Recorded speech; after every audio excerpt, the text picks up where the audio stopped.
Reaksi santai Arie Kriting disebut penjahat kelas kakap oleh ibu mertua. Arie Kriting memberikan reaksinya disebut penjahat kelas kakap oleh sang ibu mertua, Nursyah. Bukannya marah, suami Indah Permatasari, Arie Kriting tampak santai disebut sebagai penjahat kelas kakap. Arie Kriting pun membalas perkataan mertuanya itu.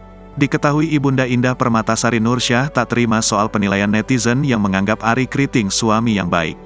Nursyah mengatakan Arie Kriting bukan sosok yang baik melainkan penjahat kelas kakap. Bahkan, Nursyah nampak memendam emosi begitu dalam terhadap Arie Kriting. Baru-baru ini, pada live Instagram Nursyah kembali menuai kontroversi. Setelah menyindir soal anak Indah Permatasari dan Arie Kriting diberi gelang emas, kini ia menyinggung soal sifat menantunya sendiri. Dikatakan Nursyah, komika tersebut merupakan seorang penjahat.